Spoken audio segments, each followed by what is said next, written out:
The sun rose over the gleaming walls of Troy, casting long shadows across the beach where 1,000 Greek ships lay anchored. For 10 long years, the city had withstood the Achaean assault, its mighty walls unbreached. But on this fateful morning, an eerie quiet hung in the air. Odysseus, the clever king of Ithaca, stood before a massive wooden horse, his eyes gleaming with anticipation. "It's time," he whispered to the elite warriors hidden within. "Remember, not a sound until nightfall." As the Trojan sentries watched from the walls, the Greek army appeared to be dismantling their camp. Tents were struck, supplies loaded onto ships. By midday, the beach was empty save for the enormous wooden horse, left as an offering to Athena. Inside Troy, King Priam called his council. "The Greeks have gone," exclaimed Paris, the prince whose actions had sparked this devastating war. "And they've left us a gift to atone for their transgressions." Cassandra, the king's daughter blessed with prophecy, but cursed to never be believed, cried out in anguish. "Beware the horse! Destruction lies within." But her words fell on deaf ears, as always. As the sun set, the gates of Troy opened. Amidst cheers and celebration, the wooden horse was dragged into the city. The Trojans feasted late into the night, relief and wine flowing freely after years of siege.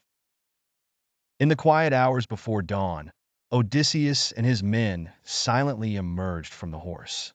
They crept through the sleeping city, opening the gates to allow the returned Greek army to pour in.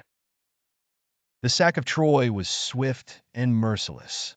King Priam fell before his own altar, slain by Achilles' son Neoptolemus. The palace burned, its treasures looted. Women and children were taken as slaves, their cries echoing through the once proud streets. As the city fell, Helen, the face that launched 1,000 ships, was found cowering in her chambers. Menelaus, her wronged husband, raised his sword in anger, but faltered at her beauty. In that moment of hesitation, their eyes met, and a decade of resentment melted away.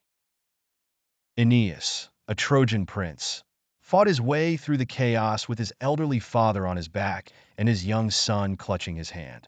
Guided by his mother, the goddess Venus, he led a small group of survivors to the shore.